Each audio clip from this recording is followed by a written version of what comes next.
Welcome to this episode of The UnNoticed Entrepreneur with me, your host, Jim James. Now, if you have thought about writing a book and you've got over the anxiety of what you'd write, but then you're thinking, what's the ROI? What's the return on investment of spending all those hours and often writing down things that you charge clients for, right? So you're giving your value away. Well, we all know that having a book positions you as an authority, but how do you make it profitable?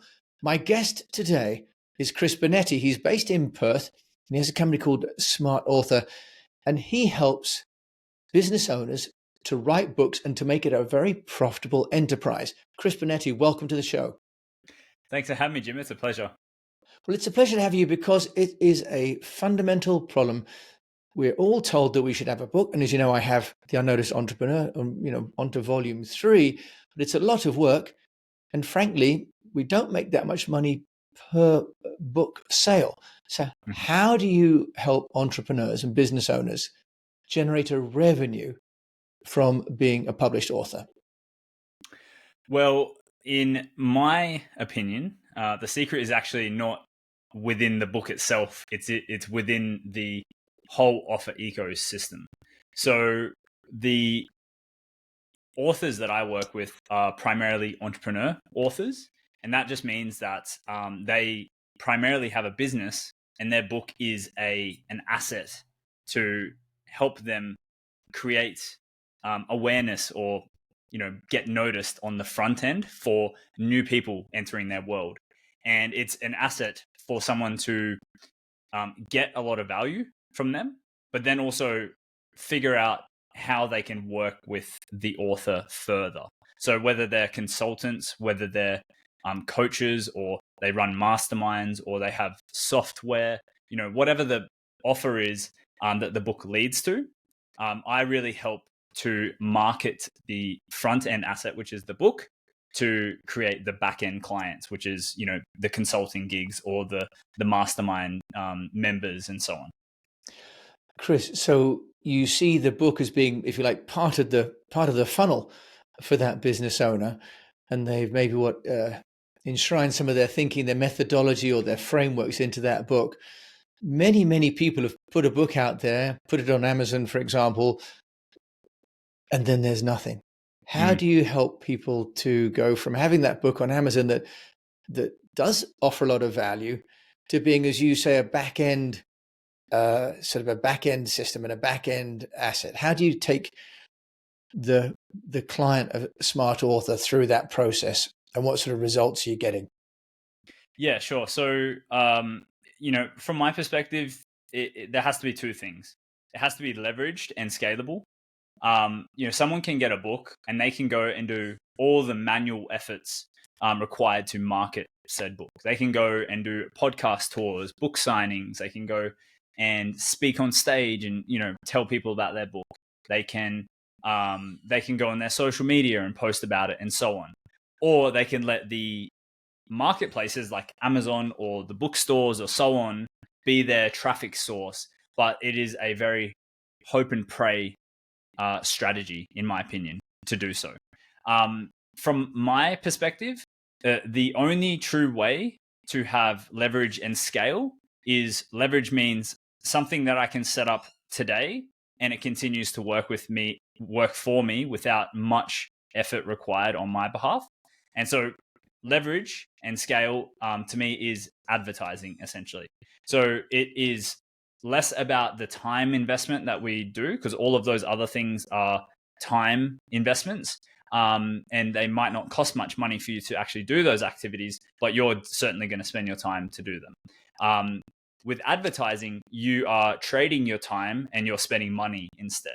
And that is a much more beneficial scenario in my perspective, because it not only allows us to turn up the dial and turn down the dial when we want to increase the amount of results that we're getting or decrease the amount of results we're getting based on what we're spending, but it also means that we can ultimately always have a source of people coming to check out our book, whether it's buying the book or getting the book for free. So you've talked about buying the book and getting the book for free. On your website at smartauthormedia.com, you've got some case studies and some results. So Chris, why don't you take us through one or two examples that you've got so that we can really understand there's a bit of an upfront investment, as you say, in advertising, but we've spent a lot of time and the opportunity cost of writing that book and publishing that book in the first place. Can you take us through some case studies to help us to understand how that works out in real terms? Yeah, absolutely. So my favorite two case studies, we have Nigel Moore, who has Package Price Profit. We've been working together for 2 years now at this point. And so in 2 years, we're actually giving his book away in exchange for a name and an email. That's it. The cool thing with Nigel is his backend offer, and a part of his book funnel is his membership. That's the next thing after his book. So someone gets Package Price Profit. That is essentially a short 100-page book. That is a roadmap to someone being able to package their prices better, or that package their services better, price their services better, and ultimately make more profit by doing so. But that's only one small part of his niche's pain problem that they experience. And his membership essentially goes into much more detail around all the other things that this niche experiences as managed service providers. So for Nigel, 18 months, we have close to 5,000 books given away. So that's 5,000 leads for his business. And on the next step, after someone downloads his book, we do what's called a one-time offer. And for the one-time offer, we actually offer a trial to his membership where he gives everything else away. And the trial is for $7 for 14 days. And then it's a $47 recurring subscription after that. Now, Nigel is incredible because he has so much value and goes so deep. He's very product focused. So he goes into as much detail and always adds to his membership, his community, always provides amazing support and so on. So he's actually lucky enough to have retention numbers in the high 90s. So when someone gets a trial, 95+% of people continue on to the membership, and then 95+% of people stay on as subscribers month after month for him. And so after spending $77,000 in ad spend in 18 months, we have actually generated about double the revenue back. So nearly $140,000 in revenue.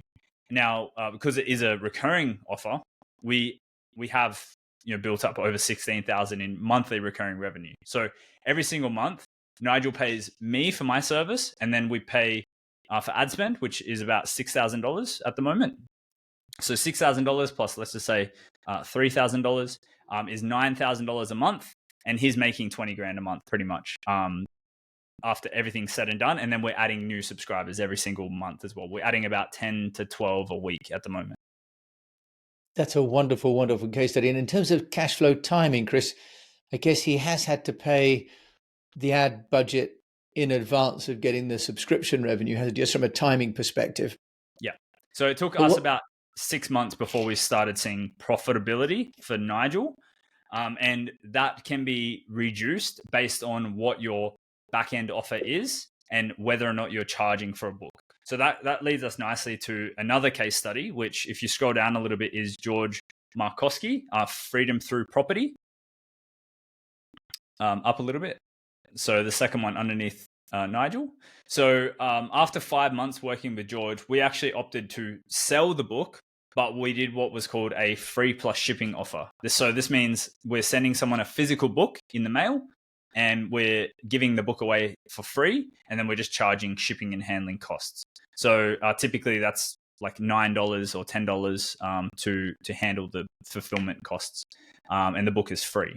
So through that process, when we start charging for books, we can do other things within the sales funnel called one-time offers and order bumps. So when someone buys George's book or gets it for free plus shipping, we can actually go, hey, do you want the audiobook as well? And then that's a bump that we can do onto the order. So we can get them to add a $27 increase to their purchase. And then on the next page in the funnel, we can actually say, hey, we've actually run this challenge that goes in detail for the strategies outlined in the books, but you can actually get Q&A, feedback, further support, and so on. And it's $97. And so that actually, we have about 10% of people take that offer as well. And then finally, we lead people towards a strategy session to book in with someone on his sales team to get a customized plan for what they can do to implement his property portfolio building strategies. And that essentially allows them to sell someone onto a mastermind or something like a coaching program on the back end of the book. And so for George, 5 months, we sold around 110 books per month, which isn't heaps, right? We spent about $16,000 in ad spend, and we generated almost $70,000 in revenue. And that was basically from the book buyers. We had about 1% of people who bought the book wanted to work with him in his coaching program on the back end. So it's really easy to make up those numbers from there and get a tremendous return on investment. Yeah, well, thank you for such detailed explanation as well of the customer journey and the offers that the authors have created. And presumably then, does this work for a particular kind of client for you at Smart Author Media then, Chris? Or can it work for everybody? Yeah, so primarily it is people who have higher priced, I would say. So people who have offers that are above $5,000 or more on the back end, or as a core business service, I should say. So if someone's a consultant and they charge $5,000 for a consulting package, maybe it's hours, it might be a retainer based offer. That works well. If someone has a coaching program that's a little bit higher priced on the back end, it's maybe a 3-month coaching program or a 12-month coaching program, and they're charging $5 or $10,000 for that. That is a really epic fit. And just people like that. So essentially anyone who has back end offers that are higher priced or high ticket offers, a book is a tremendous lead generation asset, because of the level of consumption that someone's going to spend with you. So, I truly believe that consumption it's tied towards how much someone will pay you at the end of the day. So if someone's spending a lot of time reading your book, understanding your methodologies, your fundamentals, they're likely going to be more invested to working with you versus someone who they haven't read a book from. And so that tremendously not only increases your authority as an author, but it also increases the potential for someone to see you as a viable provider for a problem that they're having right now versus them watching a YouTube video on the same thing and then working with that person as an example. Yeah, that's really, really interesting to see the role that the book can play and how you've parlayed that as both sales and the free plus shipping, that's a smart way of doing it. And you're based in Perth. Does this translate globally then, Chris? I mean, are your author clients all based in Australia, or is it something that you can do, for example, the shipping? Do you work, for example, on Amazon and you can offset the cost of the shipping and so on? How does that work? Yeah, so funnily enough, the two examples I gave were Australian clients, but primarily 90% of my clients are US based. And so most of my marketing is done over in the States. And we do have the caveat, for Scott Alford, which is another one down, The Nuclear Effect. We marketed Australia, New Zealand, Canada, UK, and in 30 days we sold nearly 700 books for him. So we do work internationally as a company, and we can work in most. I would say the top 5 countries are my preferred, which is Australia, New Zealand, Canada, United States, and UK. And from a shipping perspective, if my clients are in America, I do have providers who essentially will print stock of the book, and they will essentially store it in their warehouse, so you don't have to hold it yourself. And then when an order comes through, they will fulfill the order the same day. And so it's a very, very efficient system where an order comes through, they get the order and they fulfill it right away. And the benefit of that as well is you can put in, little slips or pamphlets or anything like that. You can write personalized notes that are like printed and put that in the book as well. And that can be a really fantastic way to continue the customer journey and to have someone check out something else that you're doing elsewhere, like a strategy session or something along those lines. Yeah, and that's good that you are helping people with fulfillment, because otherwise you end up with a stack of books and the ROI again goes down, especially if you've got hundreds as you're getting for your clients. Chris Benetti, you're also an entrepreneur. And as you know, on this show, I love to find out not just what you do, but also how you do it. Smart Author Media, do you want to just tell us how you've managed to get noticed as a book, as really a book marketing specialist? Although you're in Perth, which I believe is the world's most remote city, isn't it? In fact, technically, um, and but you're getting clients from around the world. How are you doing that, Chris? Mm. Well, yes, it's probably one of the most remote for sure. It's especially forgotten in Australia, I will say. um, so I won't lie, I did have a bit of an advantage, and I certainly played into my strengths where I could when I first launched this agency. Primarily, before launching Smart Author Media, I was a funnel development and conversion rate optimization provider. So we would build sales funnels and essentially optimize those sales funnels for maximum conversions, maximum sales, maximum leads, and so on. So I did have a bit of an audience built up already, but whenever you start a new venture in a new niche with new offers and things like that, very hard to break the ice and get noticed. And so my primary strategies were from the perspective of how do I collaborate with as many other service providers in the same niche as me, which was authors to begin with, and how do I help them understand what I do and try to create win-win relationships. And from my perspective, and I'm sure you've seen this too, Jim, the most effective way to collaborate and be able to have FaceTime with anyone in the world, that you can, is through a podcast. And I'm sure you are 100% a Yeah, true believer of that. yeah, it's an insanely powerful medium, actually, podcasting, without necessarily being the host, but being a guest as well, right? It's a Mhm. really, really powerful way to get conversations started. Yeah. So I actually went from the host perspective, and I'm like, cool. How can I have people who are amazing authors, best-selling authors, providers? So people who are publishers, ghostwriters, other book marketers, and so on. How can I get those people on my show to not only talk about different strategies and tactics around selling books, marketing books, writing books, and so on, but then also allow for some time to talk a bit of shop. How can I talk about what I'm doing? How can I talk about what they're doing? And see if there's any opportunity for alignment.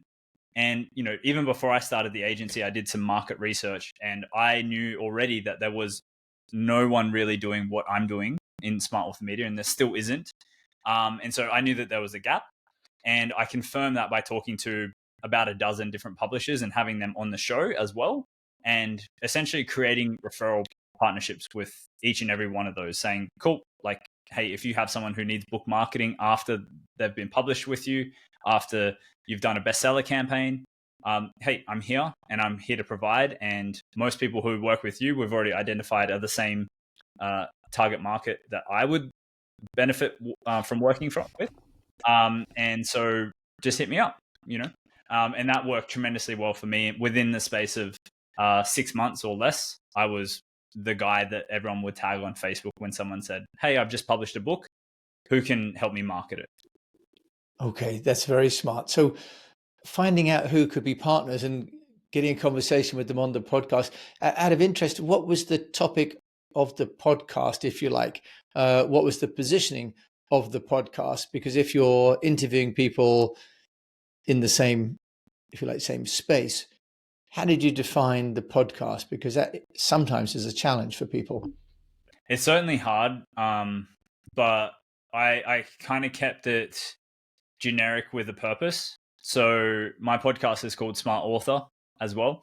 And Very nice. essentially it was just Smart Author, and it started with, I want to share the best strategies that others are using, bestseller authors and author providers are using to market and sell books.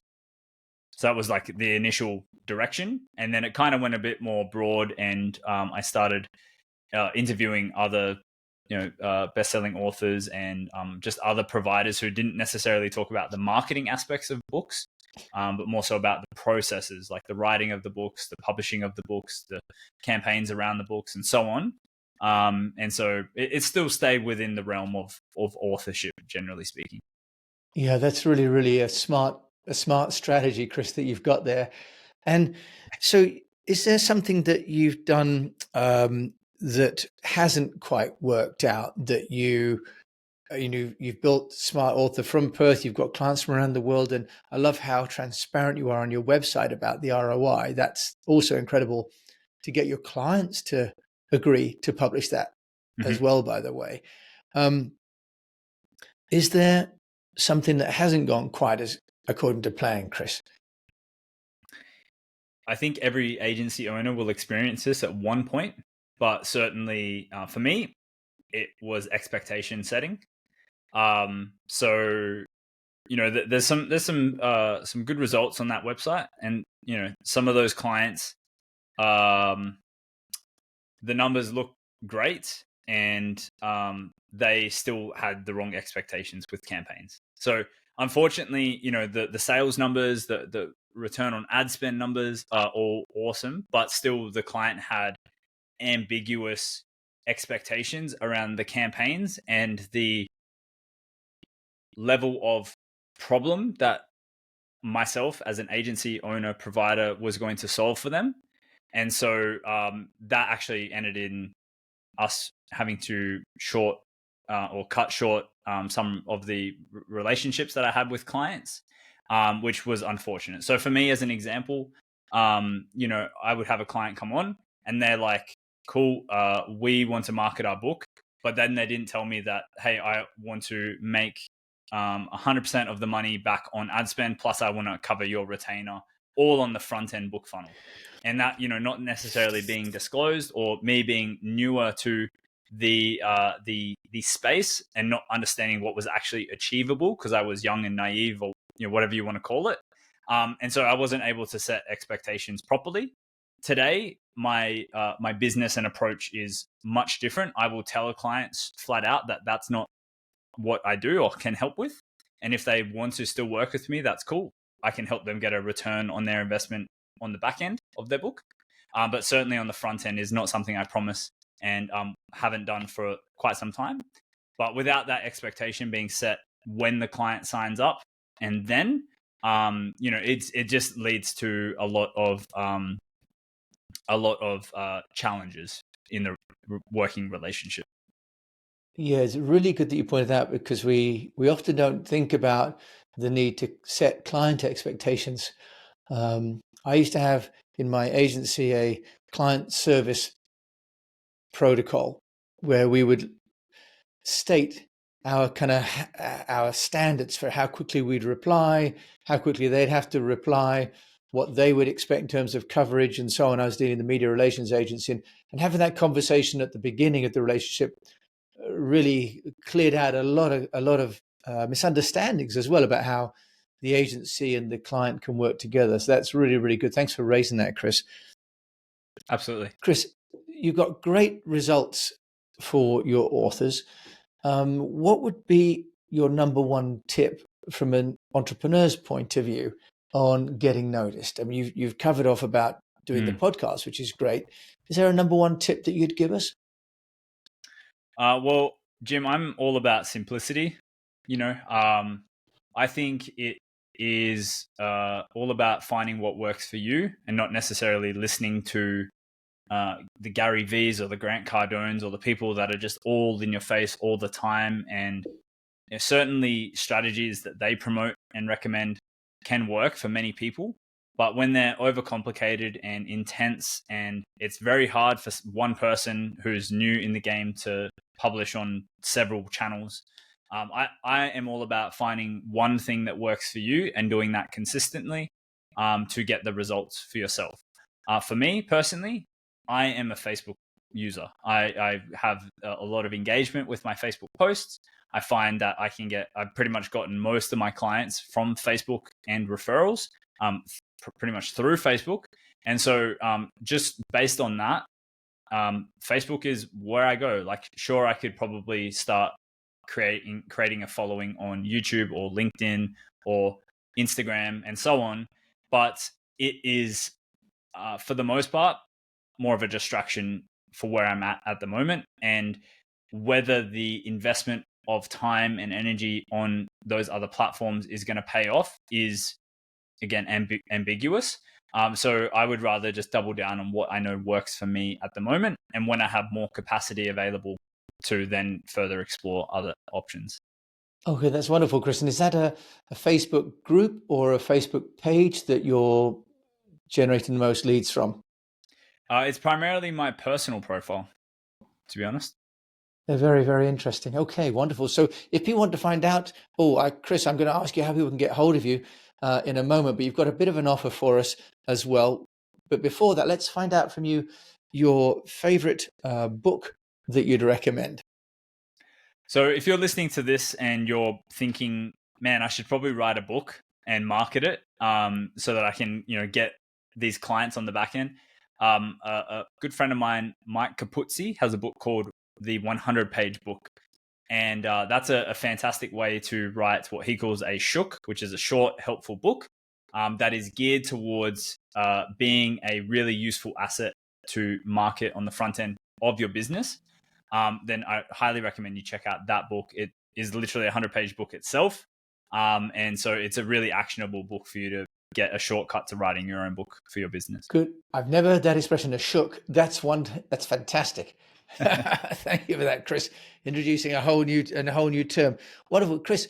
If people want to get hold of you, they can look for you on Facebook, I guess. Would you want to just share as well about the best places to contact you? Yeah, so smartauthormedia.com/chat. Or if you just go to the main website URL, there's a green button that says book a book marketing chat with me.